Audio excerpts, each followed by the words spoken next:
This time on episode 271 of Legends of S.H.I.E.L.D., we talk Runaways Season 1, Episode 2, Rewind. We talk weekly Marvel news, and we talk your feedback.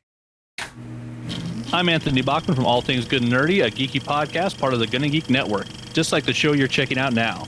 Shows on the network are individually owned, and opinions expressed may not reflect others. Find other fantastic geeky shows at GonnaGeekNetwork.com. You have been granted clearance by director Alfonso Mack Mackenzie. Stand by for a S.H.I.E.L.D. debriefing.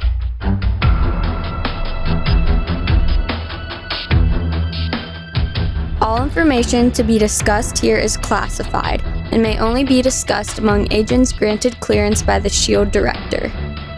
Now it's time for your scheduled debriefing. I'm Director SP. I'm Agent Haley. I'm Agent Lauren. And I'm Consultant Michelle. Welcome to Legends of S.H.I.E.L.D., a Marvel Comic Universe fan show. The show is recorded on Sunday, February 24th, 2019. Happy birthday to my sister. Live from the Legends of S.H.I.E.L.D. studios and broadcast worldwide via www.geeks.live. Come on and join our live chat as we record. Ladies, happy National Tortilla Chip Day. Woohoo! Can I Gotta celebrate have with salsa. guac? You can celebrate with guac, you can celebrate with bean dip, you can celebrate with queso. Salsa. Oh yeah, salsa best. I did buy some salsa this week, and we had guac for lunch. I almost had nachos, but decided to have a hot dog instead at the movies. So question, since this was recently a conversation on another podcast I listened to, do you use ketchup on your hot dog? I don't personally. I do. You would not be allowed to have a hot dog in Chicago, Haley. Well, they put a bunch of other stuff on it too, don't they? Like onions and stuff. They put absolutely everything else except for ketchup on the hot There's dog. a slice of big old thing of pickle. I used to live in Chicago, so there's the whole thing of pickle, and then there's actual tomato, and it's just like everything but. And you eventually you get to the actual hot dog. Yeah, the Texas style hot dog is chili, cheese, onion, sometimes jalapeno. Not all the time jalapeno. I would imagine in Texas, you would always want the hot dog hotter. Technically, it should have the jalapeno, but I don't like pickled jalapeno. I like fresh jalapeno. No, a jalapeno snob. I see. Yeah, well, there's this thing in Laredo called the Jalapeno Festival, and one of the things in there is the jalapeno eating contest. So people will eat this from this big old can of pickled jalapenos, and once you have smelled someone puke pickled jalapenos, you do not want pickled jalapenos ever again. Gross. So you still like them, though? I mean, I would eat them. They weren't a particular favorite, but I would eat them. And now it's just every time I smell them, I'm back on that fairground. Okay. Well, in the meantime, everybody, when we're done with this podcast, you can go and have our tortilla chip, because this is National Tortilla Chip Day. Brought to you by the makers, probably, of tortilla chips. In the meantime, Legends of S.H.I.E.L.D. is a fan-based podcast on the ABC television show Marvel's Agents of S.H.I.E.L.D., now in the 40th hiatus week following the season 5 finale. We've broken the 40 mark here. The multiple Marvel Netflix series that are now all canceled, and the Marvel Cinematic and comic book universes in general. Because of leftover homemade brie.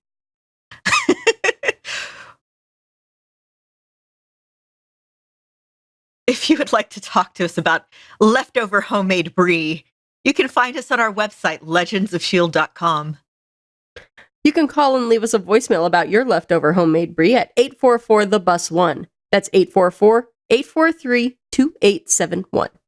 You can find us on Facebook at Legends of S.H.I.E.L.D. Podcast. You can tell us whether or not tortilla chips are an acceptable way to eat leftover brie at Twitter at Legends of S.H.I.E.L.D. You can watch all of us eat our leftover homemade brie on our YouTube channel, youtube.com/GonnaGeek. You can tell your Amazon device to enable Legends of S.H.I.E.L.D. skill. You can join our Discord server chat at GonnaGeek.com/Discord. And remember, Legends of S.H.I.E.L.D. is a proud member of the GonnaGeek.com network.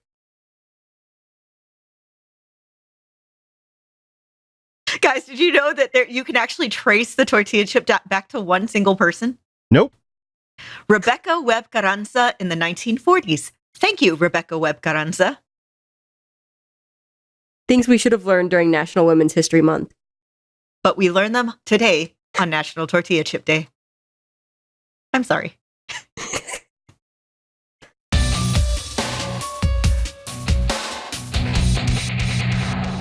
This week, we watched Runaways, Season 1, Episode 2, Rewind. And this aired on Hulu on November 21st, 2017. Lauren, who directed this episode? This episode was directed by Roxanne Dawson, who has 54 directing credits starting in 1999, going back to Star Trek Voyager, which I still haven't seen. Really? Yeah, I need to. I've been watching the original, the TOS. Yeah. They've been showing it on TV lately. Yeah. Anyway, three episodes of Agents of S.H.I.E.L.D., Who You Really Are, Ragtag, I Spy, 1 episode of Caprica, 3 of Heroes, 10 of Star Trek Enterprise. Yeah, just a whole lot of stuff. 2 episodes of The Americans. That is some cred right there. Such a good show. Blood In, Blood Out, but uncredited. Blood In, Blood Out was a very formative movie for me as a kid and really shouldn't have been because I was way too young to watch it. But it was like every little, Mexican kid my age kind of snuck to watch it at that point because it was like one of 3 movies that we had. I'm getting the sense that everything that you weren't supposed to do as a child, Lauren did. I mean, kind of. Okay. We'll have to discuss that further in a therapy session. I'm sorry. She was an actress in Blood In, Blood Out, not director. Oh, okay. Michelle, who wrote this episode of Rewind? This was written by the creative team, Josh Schwartz and Stephanie Savage. They both have worked on The OC, Gossip Girl, Runaways, which they created, and Dynasty. And Runaways is based on the Marvel comics by Brian K. Vaughan and Adrian Alfona. This episode title is Rewind. The first one was called Reunion. The second one is Rewind. It's basically the same episode except from a different point of view, which is really fun in my opinion. I really enjoyed it. But since the title is Rewind and it used to be Reunion, Haley, what do you got for me with the title of Rewind? Well, like you said, the first episode we kind of see from the viewpoint of the kids. And we end with that reunion. The second episode, we go back and see a lot of those same events, but mostly from the viewpoint of the parents. So we rewind to go back to the same starting point and then carry forward to a little past that in this story. Do we carry a box along the way? What box? What's in the box? What's in the box? We'll have to talk about in the future. Okay. Pride. It's the essence of these parents getting together. Pride. I'm not quite sure what Pride is. Is Pride in the comics at all? Or is Yes, this it is. Okay. So tell me about Pride, Lauren. In the comics, it is the name given to the group of parents, and it's the organization that they meet up every year. It's supposed to be like this humanitarian group. And that's really all that we know about it from the comics. Here, it's essentially the same thing. Okay. So we have this group called the Pride. Michelle, what is the Pride up to? Well, in public, they are giving and they're building the school in a impoverished neighborhood. And aren't they so wonderful? But actually, they're getting together and they're deciding on if they should stick a 17-year-old girl in the pod. And they decide to, and they all get naked and they put on their red robes and they basically drug the girl and shove her into a pod that we learn really doesn't work because Victor just doesn't have it together. So on the surface, Pride seems to be wonderful, just like the church seems to be wonderful, but they're actually not. By the way, I love when you see the close up of the Pride, when they're building the thing, brought to you by, and it's all their organizations. I love so much that the Minoru one is called Wizard, and it has the Staff of One logo because they're magic users. Ha! It made me so happy. I particularly liked how the parents reacted to the Flash after, the thing happened with Destiny, because they didn't act competent at all. Like, oh, no, maybe somebody was watching us. And there's no security system for them to go back and review the tapes or anything. So I'm sensing a little bit of incompetence here on their part. It's kind of hinted at here that, for all that they're like, okay, this is the last one, this is the last one. It's also at the same time kind of hinted at that they don't do this that often, that this is maybe the first time they're doing it this particular way. But at the same time, you don't build a whole separate little sacrifice chamber if you're only going to do something once. Whereas in the comic, we find out that this whole human sacrifice ritual, which is a lot more human sacrificey in the comic, like they have a dagger and everything, they do this the same day every year. It was really, it gave me the heebie-jeebies, the way they treated it and everything. And I got the sense they were going to use her life force to increase the life force of whoever's in the other pod in the church, which I'm assuming is the dad, but I don't know who it actually is at this point. Neither do. So if you don't know any of the comics, you have no idea who any of these people are. So we're just going to take it like that. Like, you don't have comic background. And the guy in the pod, in the other pod, he's not in the comics at all. Not as far as I know. Okay. So yeah, he's not in the comics at all. All right. So anyway, that's what I was assuming was life force into the guy, and the guy would be able to get the life force and move on.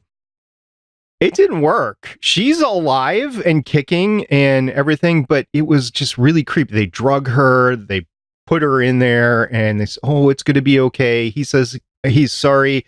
She put her finger on his ring, getting like an indenture on her finger or something. I assume that's why they brought attention to that.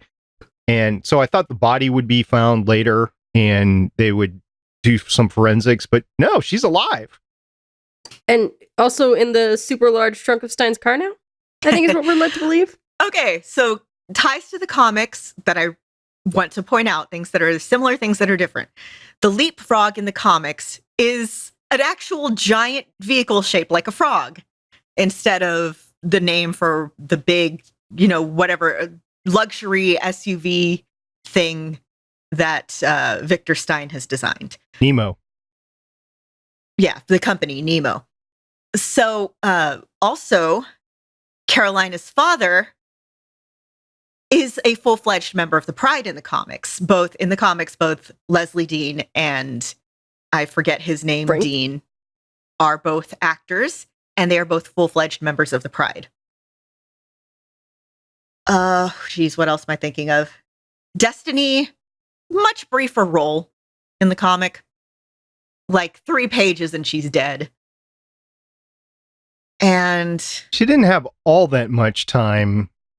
Yeah, the whole scramble playing Twister thing is pretty much exactly like it was in the comic, so that pleased me. Things are about to get freaky. Which is, I think, a line exactly from the comic. All right. So the kids are really quickly thinking of ways that they can get out of this. And because their parents are not all that competent, they get away with it. Where after the whole thing is said and done, after the spark, like minutes later, I'm thinking like 5 minutes or so by the time they get out and everything, Alex shuts off all of the circuits and they're just buying it. The parents are just buying it like, oh, we must have blown something. But the pod wasn't actually plugged into anything. So, yeah, I agree with Minoru. He's like, what's going on here? You can like blow the breakers in your apartment because you're running a blender and a hairdryer at the same time. It doesn't necessarily have to be anything they were doing down in the basement. It could be Somehow they're a power surge up at the Mhm. house. All right. Well, they bought it. Yeah, let's face it, American infrastructure isn't great. Parents bought it. I think also, okay, so these people, especially Leslie Dean, are very conflicted about what they're doing, especially when she's begging them. You see a lot of, oh my God, I don't want to be doing this on their faces, but at the same time, they're going through with it because they're terrible people. So I feel like they are all at the same time very distracted. So they're not giving everything their full attention. That would make sense because they all are. They've all got different things going on. You've got the church, you've got the real estate, you've got a court going on, you've got. Speaking of which, can we go by parent? Yeah, we will. I was getting Okay. there. Okay. Yeah. I just have a lot of what to say. Yeah, there's a lot going on. You got dinosaurs in the basement and everything. So yeah, I can see them all. And then an affair is in there too, which is probably important. So Michelle, I'm going to leave it to you. Which parent do you want to start with? I want to start with Frank and Leslie Dean. Frank's agent comes along and says, yeah, you're not really getting work and you're no longer the it guy. You are that guy from that church and no one really wants to work with that guy from that church. Tom Cruise. And this is actually important. When I watch this again, I always wondered what started Frank along this path. And then when I watched it again, I realized the agent is the one that is like, you're the face of it. What do you mean you're not getting all this money? How come you don't have the piece of the pie? Why aren't you the one in charge? How come this is all Leslie's? And then him going around and snooping and trying to get into her, quote, private meditation chamber. And Vaughn, I know Vaughn was in here for like 2 seconds, but Vaughn is actually an important character. I know it's very supporting. You won't see him episodes on end, but keep your eye on Vaughn. He's named after the creator, so. And so it's interesting when you see him with Leslie. First off, Frank's not a member of Pride. He's like, oh, it's a Pride meeting. Can I go? And she's just like, no. And he tries to meditate with her and she's just like, no. And he wants to go ultra. And she's just like, well, that's nice, but no. Their dynamic really drives not only this season, but also next season. So, yeah. The Deans are very fascinating. I look forward to seeing more of them in the future. Now, Haley, you have to have a favorite parent to discuss here. The Steins, obviously in a very rocky marriage right now. A father who is clearly abusive and a mother who is kind of facilitating that abuse to a certain degree to kind of protect the life they've built and protect the secret criminal organization that they're in together. I keep on seeing Victor Stein and my mind goes to Legends of Tomorrow, but I realize it's not only a different character, but we're talking about two different universes here, DC Comics and Marvel Comics. But yeah, Victor Stein, by the way, did he get Tony Stark's garage workshop on sale somewhere? They're reusing old sets, I guess. They're on a TV budget, not a movie budget. I see. Yeah, either that or like, I don't know, maybe there's kind of a jerk-ass genius scientist kit, like starter kit. Oh, yeah. You just go to Amazon and order it? Yeah. Okay. It's like, here's your lab. Okay. Well, Janet's the one who's having the affair, or at least the perception of an affair right now anyway. Right. And we don't know who it's with at this point either. But it's somebody that was at the meeting. At least that's what we're led to infer. So we have one person that is scot-free so far on it because he was not invited, and we're talking about Frank Dean. So it's got to be somebody that's not Frank Dean. Could be anybody else. I'm not discriminating in terms of gender or anything. It was somebody that was in that room. I'm going to be keeping an eye on that because I feel like that's just an important piece. It feels like it's going to mean something in the future. Otherwise, they just wouldn't have brought it up. All right, Lauren, you're up. Okay, my absolute favorite of all these couples are the Yorkses because they're weird science weirdos. These two genuinely seem like they're in love. They get along very well. They're always talking. They're always very supportive. No, he likes her homemade brie. Also, they're very different than the other parents. It seems. Oh yeah, they're so like hippie and just everyone else is just so uptight. And then you have these, kind of rich weirdos. I don't know if any of you watch Grace and Frankie, but they are essentially the Frankies. They're the rich hippies. I remember the first time watching this, wondering how that couple ended up in this group with everybody else. Haley, have you seen this whole series yet? The first season I've seen. I haven't seen the second yet. I have not. I'm the oddball here. I'm only seen what we've watched so far. Lauren's seen the first 3 episodes, she said.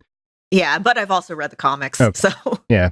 So y'all have an advantage on me there. So the other parents are the Wilders. And let me just say, Alex Wilder, every time I hear that name, I was like, why does that name sound so familiar? Because I'm not reading the comics, or at least not yet. And like, why is that? Why? Oh, Alex Wildstar from Star Blazers, not Wilder. Okay.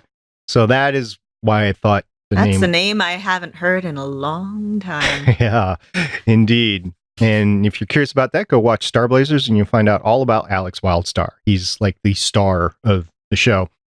Well, Catherine and Jeffrey, it's an interesting couple. So she's some kind of lawyer who met him while he was in jail, probably from his hood. Well, he was running the gangs, apparently, in the LA area, and got caught and was in jail. And then she met him from there and I guess got him out of his life of crime or something like that. But his life of crime is still coming back to him because his protege, who's now the new boss of LA, Darius decides to try to make a power play and make it seem like he's not doing something that we've seen recently in The Punisher, and that is making a big play just to clone your phone. So, I have to give it to Darius. He was on his game. He didn't realize what was happening until it was all over. Yeah, Darius is somebody you also need to keep a watch on. And it's also not just like his protege. You find out more. It was more of this is like a betrayal situation. Darius feels betrayed by Jeffrey. That'll be explored more, but that's where that's really coming from. And so for Jeffrey to threaten Darius's family because they were so close, that's almost like threatening Jeffrey's own family in a way.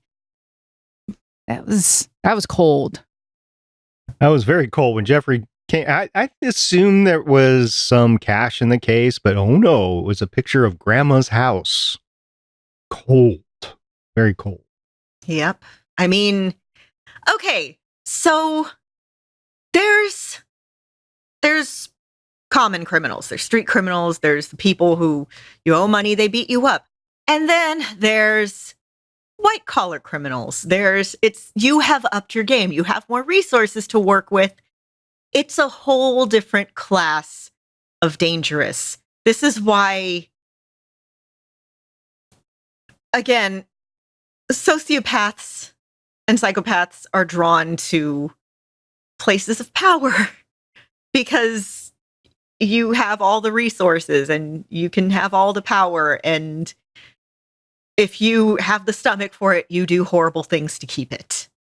I don't think that Jeffrey is a sociopath, but I definitely think that between that and between the fact that we've seen him participating in a human sacrifice now, all of these people that we have met, all of these parents are ruthless.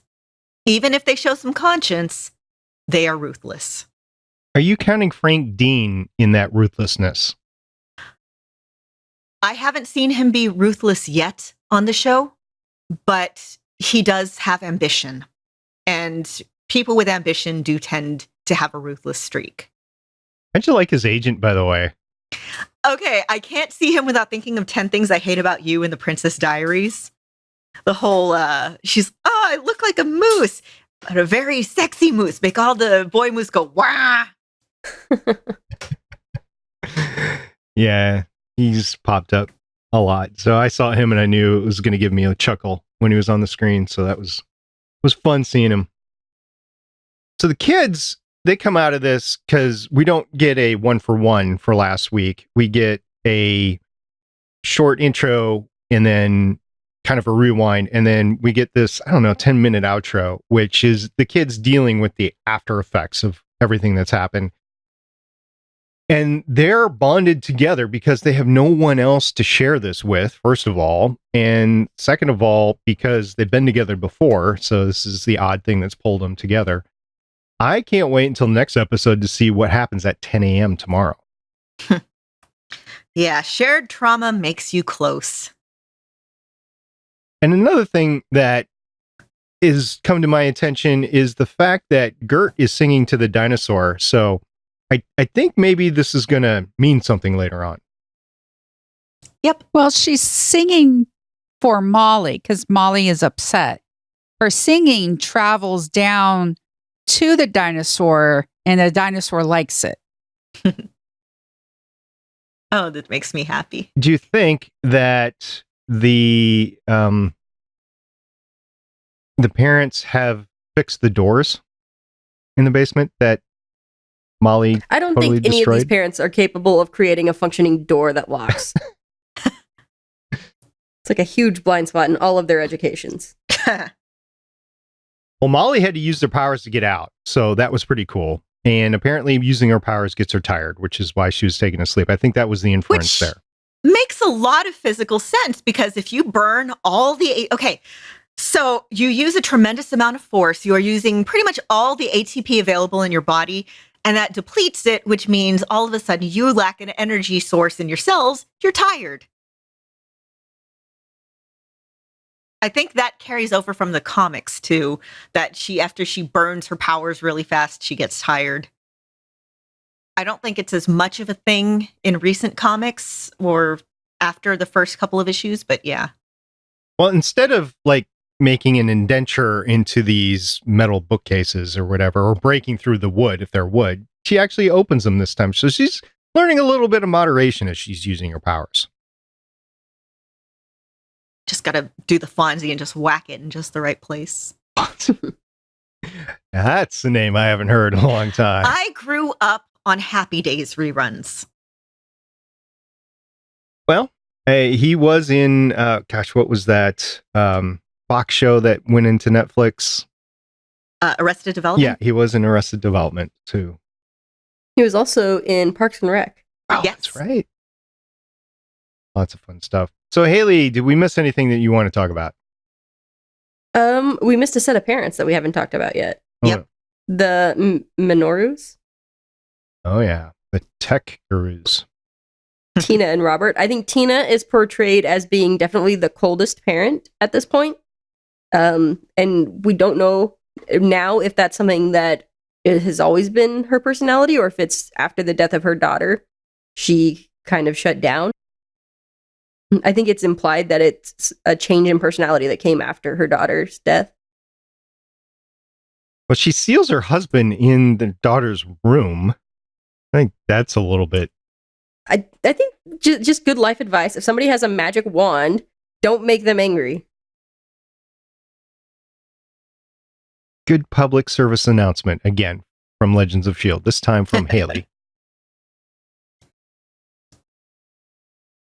All right, Michelle, what do you got left?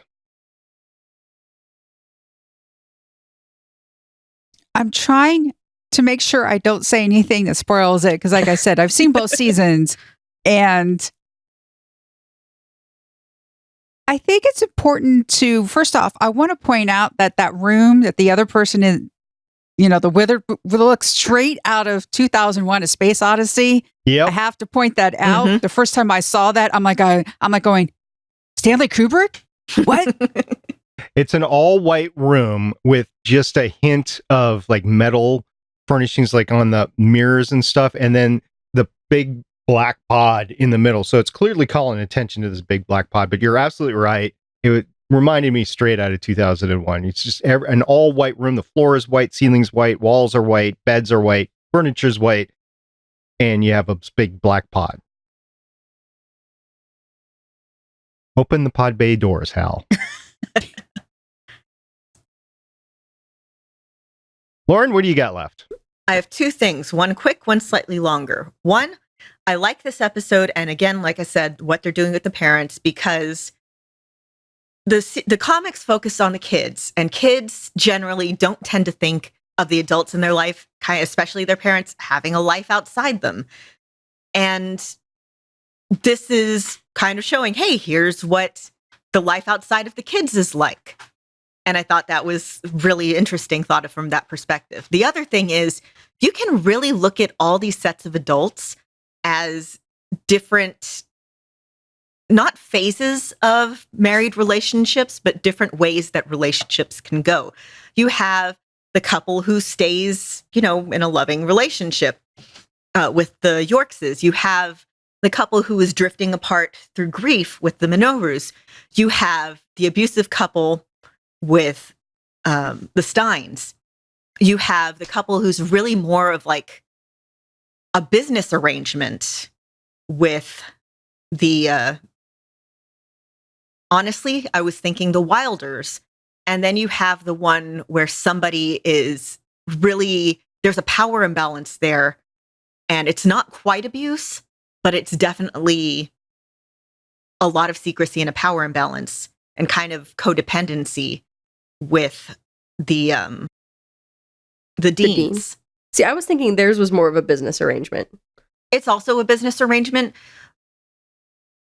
The Wilders and the Deans are both very business arrangement like, where there is a power imbalance in both.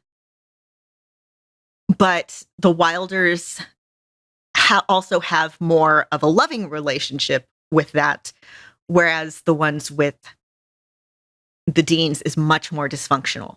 Where, in this one you see the Wilders going to bed together, and with the Deans it's nothing but distrust. And then you have the dead parents. So we know nothing about at this point. Who we know nothing about at this point. So it's just really interesting to look at it from also that point of view. Well, now that Marvel's owned by Disney, you had to add dead parents somewhere in there. I'm surprised it wasn't just the dead mother. That seems more their bag. I mean, there's definitely more to that. We haven't explored that, but there's definitely more to the parents dying in the fire than we're led to believe. So we'll just see how. Yeah. Again, they are alive in the comics. Yeah. All right. Well, next Sunday, we're going to be talking about the season 1, episode 3 of Runaways, Destiny. No, not the video game Destiny, not the, no, we're talking about Destiny, and it's going to be fun. So I'm looking forward to it. I would normally say any predictions, but I'm the only one that could give a prediction right now, and I'm just not going to do it. So that's it for Runaways for the week.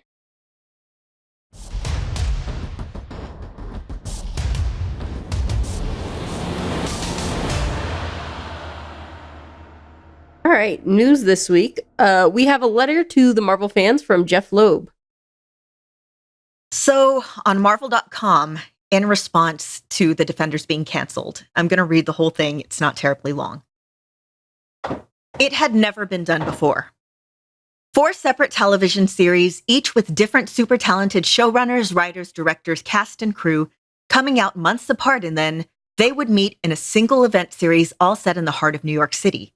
We called them the Defenders. And together we were thrilled by stories of Daredevil, Jessica Jones, Luke Cage, Iron Fist, and even the Punisher joined in. They said it couldn't be done. But Marvel assembled amazing teams to write, produce, direct, edit, and score 13 seasons and 161 one-hour episodes. Take a moment and go online and look at the dazzling list of actors, writers, directors, and musicians who graced us with the very best of their craft. We loved each and every minute of it. And we did it all for you, the fans, who cheered for us around the world and made all the hard work worth it. So thank you. On behalf of everyone at Marvel Television, we couldn't be more proud or grateful to our audience. Our network partner may have decided they no longer want to continue telling the tales of these great characters, but you know Marvel better than that. As Matthew Murdock's dad once said, the measure of a man is not how he gets knocked to the mat, it's how he gets back up. To be continued. Jeff Loeb and all of us at Marvel Television. So I read that, and the thing that jumped out at me right away was that he specifically was talking about the characters. Well, it's obvious to me that the characters are going to continue on because everybody in the Marvel stable continues on. He did not say actors or cast. So I think that's an important distinction here. Which is interesting because Marvel has this it's all connected universe. So I don't know how they relaunch those characters with new storylines and new actors without kind of unraveling their own universe. I think we can safely say that the Netflix Marvel shows were really never connected very well into the whole thing. It was always the New York event, things like that. We never had any true crossover. No Avengers showed up. None of the Defenders showed up in any of the Avengers stuff or Agents of S.H.I.E.L.D. It was, I think, S.H.I.E.L.D. was connected to the movies for a bit, but I think we can safely say that the Netflix stuff really wasn't. Well, it wasn't explicitly connected, but it did take place in the same universe. We know that. They told us that, and they wanted us to believe that as the fans of the show. They wanted this to be a connected universe. So if they come in later and say, no, that wasn't connected, this new version we're making is what's actually connected, then I think that's going to alienate fans. I'm wondering if they're going to see how The Offenders does, because it's supposed to be, aimed at an older audience, and then see if maybe they do something animated and also aimed at an older audience on Disney streaming. Because animated stuff, it's cheaper to produce. You can get the voice actors. You can have that crossover without having to spend a whole lot. And Marvel has a whole bunch of really good, fairly sound-alike voice actors and who do the Avengers stuff for them.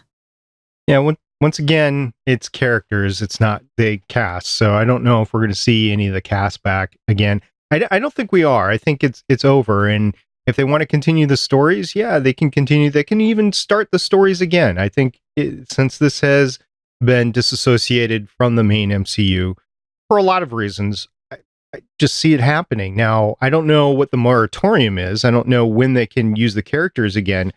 But I think this was just Jeff coming out to a sector of the population that might have said, oh, you're canceling these and we'll never see these characters again. Well, no, of course you're going to see these characters again. I don't know how or why or when, but you're going to see them again. So I think that's the news here. I don't think that's anything more to delve into it whatsoever. If somebody picks up these shows, they could try to salvage the cast. But if I'm an actor on a show that has been canceled of the caliber of the actors of these shows, I'm looking for work that minute. Well, yeah, you have to look for work. That's just the nature of the game. But you look at something like Hannibal. That show was canceled. But at the same time, that cast and crew and showrunner, Brian Fuller, still have a really good relationship. And they all said, hey, we want to come back and do something at some point. If you ever say, hey, we're going to do this, we are all going to jump at it and make our schedules work. And you've had stuff like the Sense8 movie that finished out everything. And you've had stuff like, I'm trying to think right now, but my brain's not working. But you've had stuff that's been canceled and then came back. Arrested Development. Firefly. Like we mentioned earlier. For a little bit, yeah, but it's always for a short jaunt. And I could see, by the way, The Defenders 2, even if it's a movie. Longmire. Longmire was canceled off of AMC and then did 2 more seasons on Netflix, and they had The Expanse. pretty much the whole cast. Yeah. So I think it depends on how quickly they can jump it again, and I also think these shows lend themselves to taking a long break between seasons anyways, because they were already doing that. So if they need to wait an extra year for an actor to become available to do the story they want to do, I think they'd be willing to do that. But I don't see them doing these 5 series again. I see. Oh, no, I don't see them doing that, but I can see them doing like maybe a short team up thing. Yeah, do another season of Defenders or something like or that. just a movie of Defenders. Yeah. Well, I think the limited run TV series lend themselves better to the streaming platforms.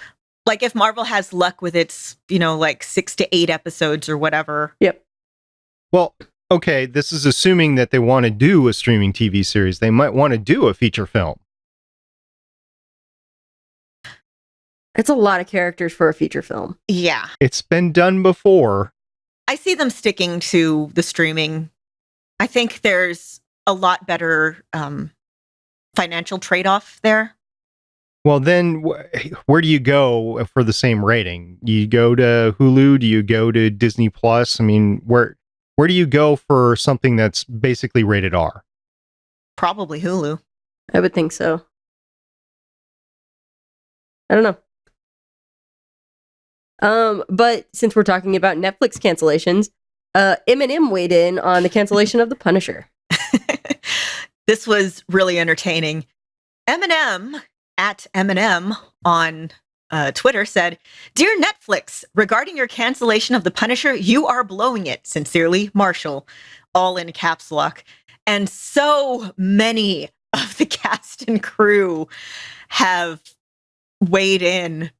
Also, I did not realize that there was a comic meeting with Eminem and The Punisher.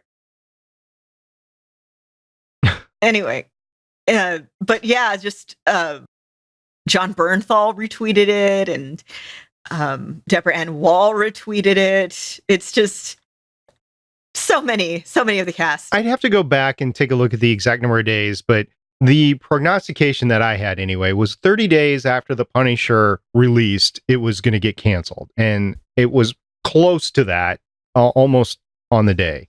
Yeah, you nailed it for The Punisher. You're way off on Jessica Jones because they canceled it at the same time. Yes, yeah. I was going to bring that up too. I guess I figured, might as well just get it all done at once. Right, because everybody knows what's happening. Yeah, if you're going to cancel everything else and leave Jessica Jones alone until it airs and then cancel it 30 days later, yeah, might as well. With 2 left, might as well take care of it. We know what's happening. Yeah. Yep. But in happier news, we're starting to get early reviews for Captain Marvel, and they're very good, which is very good because that makes me very happy. Yes. So despite the fact that Captain Marvel is getting review bombed because, gasp, it stars a woman, actual critics seem to be really loving it. The MarySue.com has this whole collection from critics and from sources. I can't read all of them because SP is going to have to beep out some stuff. But things like from @SabrinaHasNoR, fact, Brie Larson is an unstoppable force as Captain Marvel. @Collider Frosty, I can speak, I promise, realized something halfway through Captain Marvel. The de-aging technology being used has become so seamless that I forgot it was being used.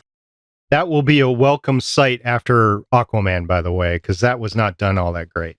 Yeah, it makes me happy. I just came from seeing Alita Battle Angel, and she has the huge eyes in that one.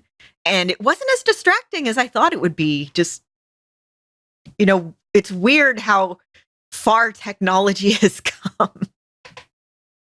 But yes, the reviews sound fantastic. I'm so excited. It's not that far away. Guys, I'm getting really hype. I think one of my favorite early reviews is something like, Thanos better watch out. Yes, I saw that one too. There's one at the bottom from @JD Scroggin that says, "I'm glad to see people who've actually seen Captain Marvel are now giving real reactions. Now we can all stop giving the time of day to those other reviews."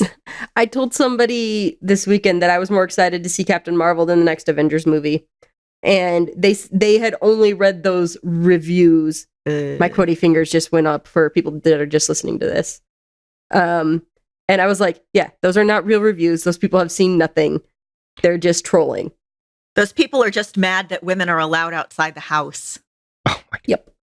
That anything is being made for anybody but a straight white man. This is how excited I am to see this movie. First of all, I'm going to see it opening night. And you guys know I have not seen even the big Avengers Marvel movies opening night. I don't. I wait until the weekend. So I'm going to see it opening night, first of all. Second of all, there is somebody in this house that is going in for surgery the next day. I'm going to make sure I see this movie before and after the surgery. So that's how important this movie is going to be for me. Brie Larson apparently just walked the red carpet at the Oscars and is looking fabulous, by the way. So Nice. Shock face. We're recording this as the red carpet for the Oscars is occurring in 2019. Yes. So, continuing on the topic of awesome women in Marvel films, Black Widow will not apparently be rated R. we discussed this a few weeks ago. There was a rumor that Black Widow could be the first rated R Marvel movie. Kevin Feige himself has disproven that, saying to comicbook.com, it was never going to be. Somebody writes, I hear it's R-rated, and then everybody writes it up. So, maybe not. Probably not. Probably not. All right, and last bit of news, Cloak and Dagger Season 2 has an official trailer. I still haven't seen season 1. Neither it's all have on I. my DVR. I'm going to at I some have point. a very long to-watch list. Same. Mm-hmm. But I watched the trailer before we started recording. It looks really good.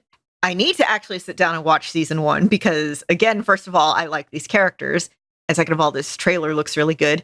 And it introduces Mayhem, who is a Cloak and Dagger villain who is co-created by Bill Mantlo, who you might know from co-creating Rocket Raccoon, and who is in need of financial help because he had a brain injury a long time back and is currently in like a rest home. So you can Google it. You can look that up. It's a very sad story, but you could do with all the support that people are willing to give. But anyway, Mayhem is going to be in this season, and it has me very excited. I can't wait to watch Cloak and Dagger as well because I have not watched it. And by the way, we've often said that these ladies are available for Marvel storytelling, writing ideas, that sort of thing. Marvel, I do have a small request.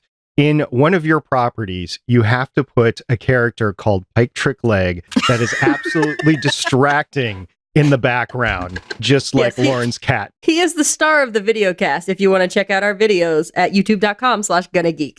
If any of y'all remember from several months ago, there was like one episode where I was holding this little tiny kitten to me and trying to keep him warm. It's this little horrible thing behind me. He's going to drop I one of love those him. speakers right now. Yeah, he's awful. I posted a picture of him yesterday. If I'm not paying attention to him, he knocks down books and sits on them. So he was doing that earlier. Oh, he's being nice now. Now he knows Oh we're yeah, now talking that about we're him. talking about Yeah. him. Yeah. He's like, oh, my fans are watching. Pike. Yeah. I think he's going to try to attack my face. All right, Anyway. let's move on to the feedback.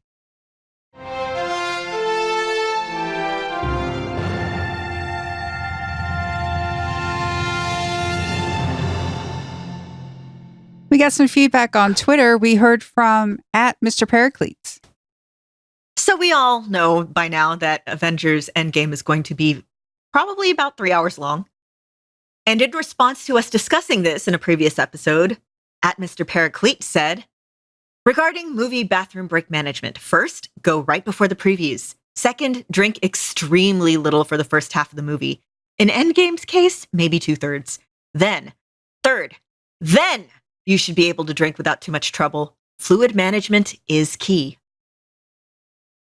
Just not drink at all, like that half of the day. If you go to a theater that serves alcohol, don't break the seal. And then we heard from consultant Black Adam. From @Starsaber_222, replying to Captain Marvel News and a screenshot they posted. Uh-oh, last time we saw Quinjet in space, it didn't end too well. Too soon. Oh, too soon. And I love the reply from @Stormlord96, R.I.P. Lincoln. And we got a couple comments on Discord. First from Kent. Yep. Kent told us, he linked us a thing. Netflix, it's an article called Netflix's Cancellation of Its Marvel TV Shows is a Show of Force. And it's a really interesting article. There's been a whole bunch because they canceled a whole bunch of shows recently, not just the Marvel stuff. They also canceled, what's it called? Friends from College, I think it's called. The show with Keegan-Michael Key. Yes. And Kobe Smulders. Oh, yeah. Forgot she was in it. But they canceled a whole bunch of shows. And this article is discussing what it means that they've canceled, particularly the Marvel shows. And talking about how in 2013, when the deals were first made for Marvel, it was a big deal that Netflix would be getting a piece of the MCU empire. And now that Netflix has all of its original shows, Netflix has built itself up to the point where specifically its TV and documentary divisions are a brand unto itself. So they have more power than they had 5 years ago. It's a really interesting article. I enjoyed Altered Carbon. I don't know if any of you watched it. Oh, yes. Simone Missick's going to be on the next season. Yeah, I was just going to say, and they're planning on a season 2. It was unexpected to me how good that series was. And I think that if Netflix is throwing money into good things like that, that they stand a chance of surviving with everybody else pulling their content out. They have to become original content producers like Lost in Space, like Altered Carbon. So it just needs to happen for these streaming services to succeed 5 years from now. Yeah, Altered Carbon now has 2 Marvel heroes. It has the Falcon and it has Misty Knight. And lastly, oh, you heard from me. Yes, we did. Michelle has linked Agents of S.H.I.E.L.D's Ming-Na Wen shares photo from season 7 return. So it's amazing to me that they're filming at this point. So their season 6 won't air until May, and we don't know how long the season is. It hasn't been explained how many episodes it is yet.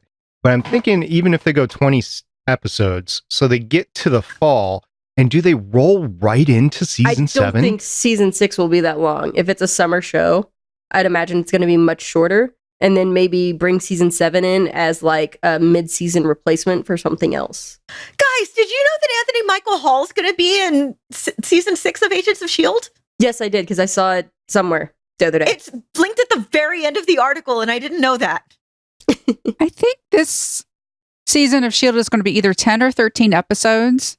It says 13 episodes. It says right here. Episodes. Yeah, and I know there's a time jump. So they really don't have to worry about the whole Avengers Endgame and stuff because there's a time jump into season 6. But I think that's why they can just roll into production on season 7.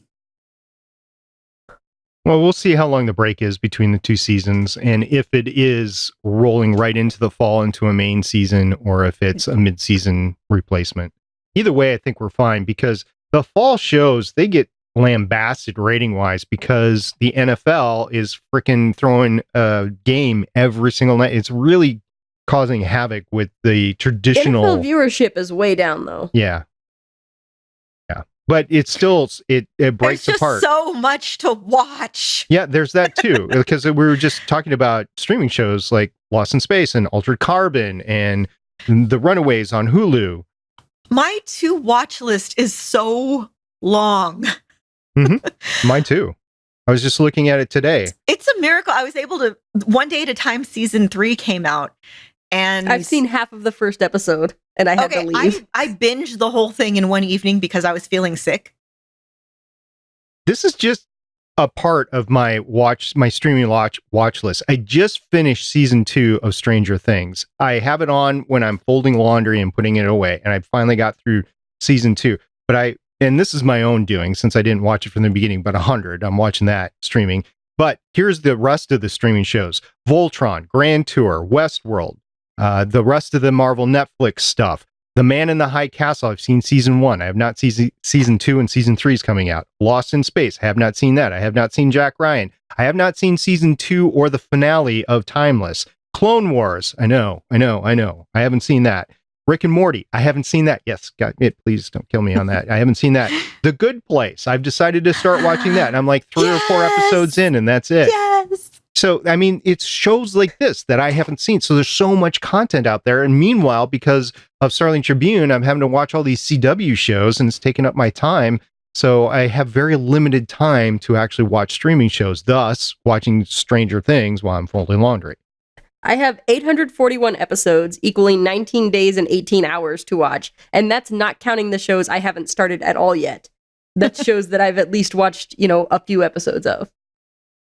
Yeah, I've gotten to the point where I don't add anything new unless somebody really glows about it or something else. Like Game of Thrones is ending. So because Game of Thrones is ending, I can replace it with something else. Also because I'm getting into other things like gaming and such. And because I get into gaming, that's cutting into like TV stuff. And I'm just having to make decisions. I'm actually suspending Netflix membership because I'm not really watching anything on it because we're not covering the Netflix shows right now because I'm paying for Hulu so I can rewatch Runaways. I still have Amazon because my mother watches all those British detective shows that they have on Amazon Prime. If it is British and detective show, my mother is watching you. Okay. So if you have that one viewer, that's my mother. That's my mother. And plus you get to see The Expanse when it comes out. Yes. Exactly. I mean, I'll probably turn on Netflix when Lucifer comes out or something like that. But yeah, I'm my rotating $10. Because also Netflix is going up. Yes. And it's like, I'm not watching it enough to warrant the price increase. See, I watch something every night. It's just, I don't have the time to binge like I used to. I was joking. I work more I'm working, now that I'm working from home and I'm doing the audiobook stuff, I'm busier than I ever was when I was actually working outside the home. What do you mean? You can't listen to podcasts as you're recording an audiobook? What's wrong with that? Only if you want me to start saying exactly what the podcast is saying while I don't think they would like that very much. I've done that at work too. They'd be like, what? Oh, he's got his headphones on. Because I'm also watching things like Critical Role, Dice Camera Action. Trapped in the Birdcage is on hiatus. I'm watching stuff like that too and listening to a few podcasts. So yeah, there's a lot out there. Guys, there's not enough time in the day. It's one of those things like when we were kids, we're like, oh my goodness, there's not enough geeky stuff. And then we grew up and then it was like, and now we shall overfeed you. Yeah, not to mention outdoors stuff, right? Like summer is coming around the corner. You can go outside, do stuff. I can fly drones. I was just flying my drone this weekend. It was fun. So yeah, lots of stuff going on. And oh, by the way, just so we can go out and do stuff like play Anthem or fly a drone or watch some streaming shows, we're just going to tell Hal to open the pod bay door. We're going to hop in the pod and we're going to get this one right out.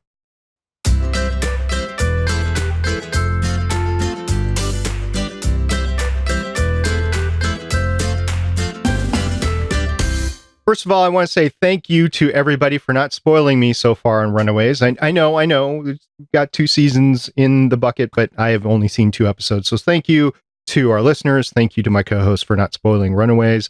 I'm just going to take it 1 week at a time and we'll go from there. And I can't wait to get through the rest of the season. Thank you to everybody who gets a hold of us on Twitter, on Discord, wherever you are, who sends us links, who sends us just conversations. We love hearing from you. Thank you guys so much. Thank you to Pike Tricklake for entertaining us during the recording of this podcast and entertaining anybody who happens to watch the YouTube stream of this episode. I'd like to thank everybody who listens to us as we just said, there's a lot of stuff out there, and for you to take time to listen or watch on YouTube or to listen to us through your podcatcher, whether you're folding laundry or something else. Thank you very much for listening. Thank you indeed. Until next time, I'm Director SP.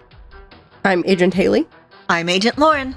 And I'm Consultant Michelle. Bye. See you guys next week. Bye. Bye.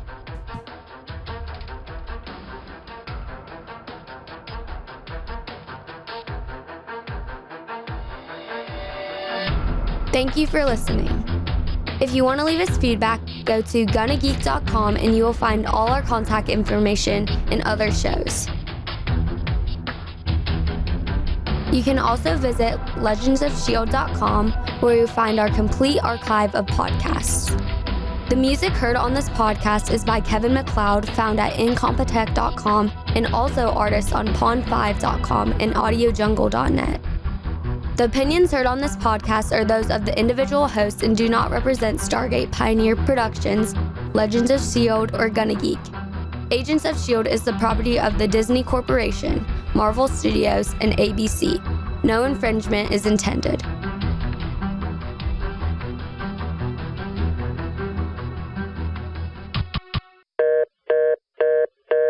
Legends of S.H.I.E.L.D. is copyright 2013 through 2019.